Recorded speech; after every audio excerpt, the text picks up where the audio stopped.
Assalamualaikum dan selamat sejahtera. Hari ini kumpulan kami akan membentangkan tajuk kami iaitu evangelisme. Apakah itu evangelisme? Evangelisme atau dalam bahasa Melayunya penginjilan membawa maksud berkongsi berita dan perkara yang baik tentang agama Kristian. Gerakan evangelisme ini adalah sebahagian daripada pelbagai gerakan dalam gereja seperti Evangelical, Methodist, Anglican dan sebagainya. Gerakan penginjilan merupakan tindakan orang-orang evangelis cuba untuk menyebarkan agama Kristian dengan cara yang berbeza, di mana mereka memerlukan orang ramai berkomitmen dan memberi semangat yang tinggi dalam diri mereka dari segi jasmani, emosi, rohani dan intelek. Selain itu, mereka juga memerlukan strategi dan cara yang baik dan terancang untuk menyebarkan agama Kristian. Gerakan evangelisme mula berkembang pesat di Amerika Syarikat pada tahun 1942 dengan terbentuknya National Association of Evangelists. Kemudian gerakan tersebut mula berkembang di Eropah pada abad ke-20 di beberapa tempat seperti di Inggris, Swiss dan Berlin, di mana mereka berkembang apabila sedang membangun dari segi rohani. Maka secara umumnya, ideologi penginjilan ini membawa maksud tanggungjawab seseorang Kristian menerima panggilan Tuhan untuk menyebarkan agama Kristian dan mengubah sebuah masyarakat untuk menerima berita tanggungjawab seseorang terhadap panggilan Tuhan untuk gembira dan seterusnya membina masyarakat Kristian. Assalamualaikum dan salam sejahtera. Hari ini saya akan menerangkan tentang ciri-ciri ideologi evangelisme atau kita lebih dikenali sebagai penginjilan. Ciri-ciri ideologi penginjilan yang pertama ialah berita baik. Berita baik dalam penginjilan merujuk pada pesan yang disampaikan kepada orang-orang dengan tujuan untuk membawa perhiburan, sukacita, harapan serta memberitahu pengetahuan tentang kasih dan rencana dalam Yesus.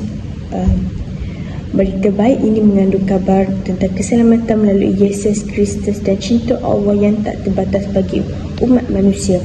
Pemberitahuan berita baik ini bertujuan untuk mempengaruhi dan mengubati hati serta memimpin orang-orang kepada iman dan hidup yang benar dalam Kristus.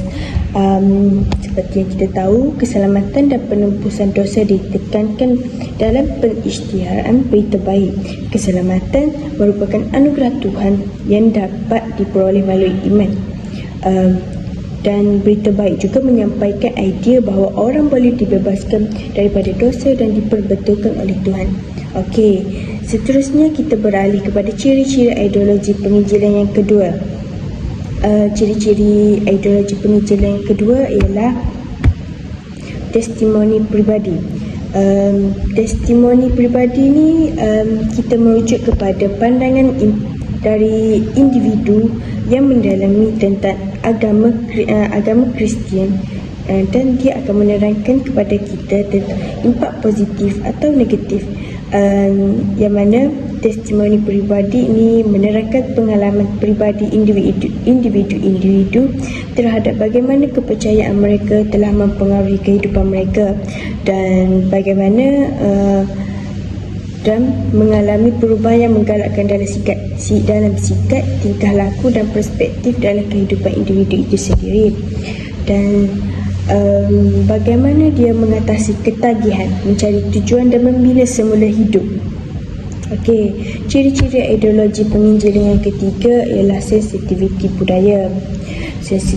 Sensitiviti budaya dalam penginjilan merupakan faktor yang sangat penting untuk dipertimbangkan.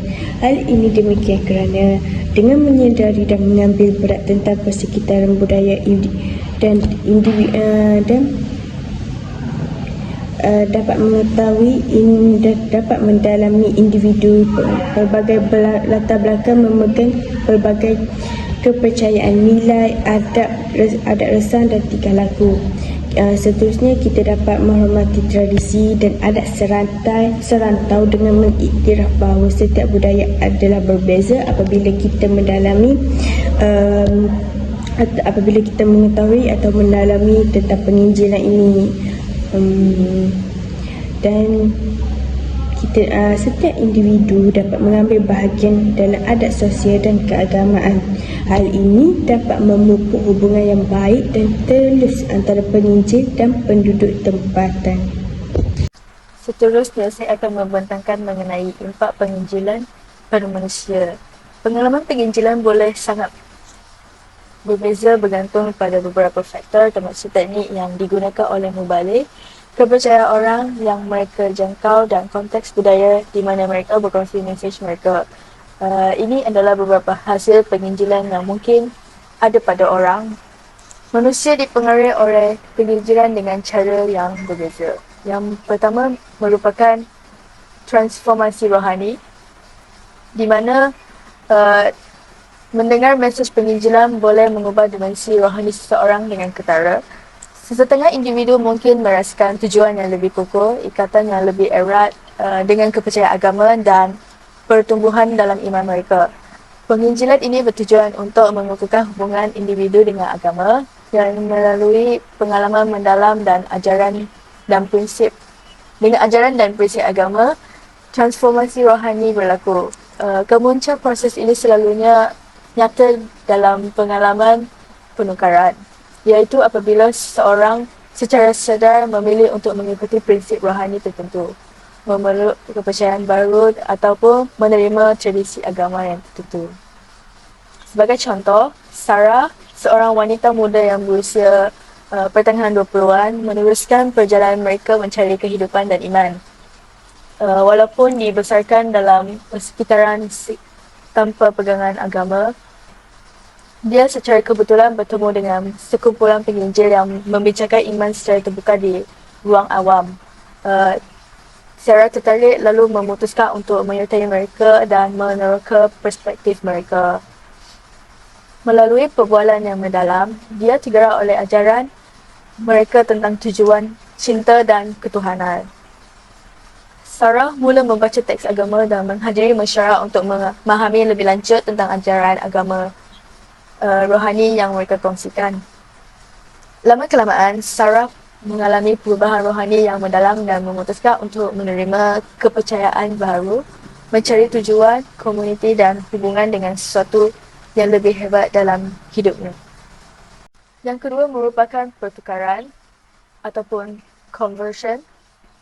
Penginjilan ini berpotensi menyebabkan perubahan dalam pandangan dan gaya hidup seseorang. Matlamat utama penginjilan adalah untuk menggalakkan individu memilih dan menerima kepercayaan agama baru secara sukarela ataupun mendalami penglibatan mereka dengan kepercayaan yang sedia ada. Pengalaman pertukaran ini boleh memberi kesan yang mendalam, mengakibatkan perubahan asas dalam kepercayaan teras ke individu. Pertukaran ini adalah keputusan sukarela dan pribadi yang dipandu oleh kepercayaan dan pengalaman individu, tanpa tekanan ataupun paksaan. Di tengah-tengah proses pertukarannya adalah anjakan dalam kepercayaan ceras di mana individu mengkaji semula pemahaman mereka tentang Tuhan, moral dan konsep rohani yang lain. Orang yang mengalami penukaran sering memilih untuk menyertai tradisi agama, denominasi atau komuniti tertentu yang menyediakan rangka kerja untuk mengamalkan dan menyatakan kepercayaan baru mereka. Contohnya, Alex, seorang dewasa muda yang awalnya merupakan agnostik, ia mengalami perubahan rohani yang mendalam melalui penukaran keyakinan dari agnostik kepada Kristian.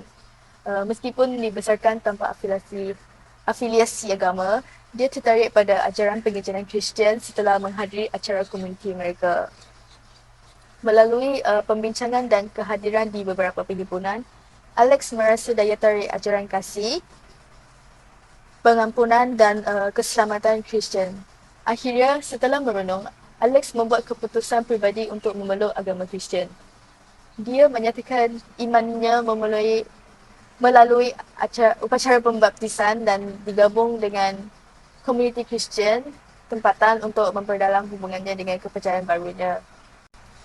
Secara keseluruhan, contoh-contoh ini menunjukkan bagaimana individu dari latar belakang dan kepercayaan yang berbeza dapat mengalami transformasi rohani dan penukaran melalui pertemuan dengan mesej penginjilan. Proses ini melibatkan keputusan pribadi dan sukarela untuk memeluk kepercayaan agama baru yang membawa pada perubahan transformatif dalam pandangan dunia nilai dan gaya hidup. Selain itu, saya akan membentang tentang impak penginjilan di Malaysia. Pertama, impak penginjilan di Malaysia ialah kepelbagaian agama dan pluralisme. Proses penginjilan telah membantu memperkenalkan dan mempromosi perspektif agama yang berbeza. Kesannya, dapat memperkayakan landscape budaya dan rohani negara kita. Tetapi, penginjilan juga boleh membawa kepada cabaran yang berkaitan dengan kewujudan bersama dan persefahaman. Dengan itu, penginjilan harus dijalankan dengan menghormati kepelbagaian agama supaya dapat memberi peluang kepada individu untuk meneroka dan memilih kepercayaan mereka. Selain itu, impak penginjilan terhadap Malaysia ialah ketegangan dalam hubungan antara agama. Ketegangan dalam hubungan antara agama berlaku apabila penginjilan dianggap agresif atau tidak sensitif terhadap adat tempatan.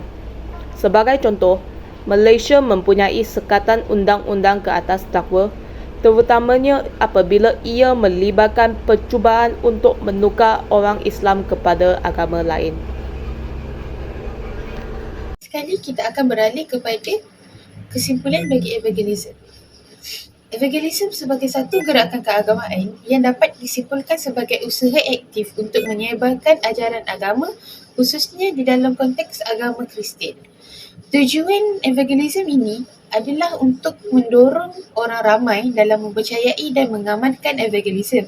Ia juga melibatkan berbagai kaedah seperti berdakwah dan misi dengan harapan dapat mengubah pandangan dan kehidupan orang lain agar selaras dengan ajaran agama yang dianuti.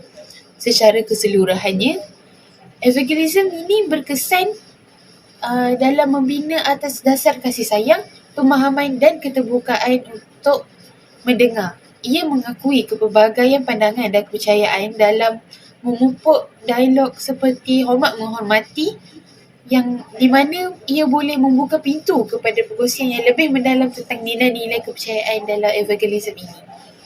Sekian saja daripada kami.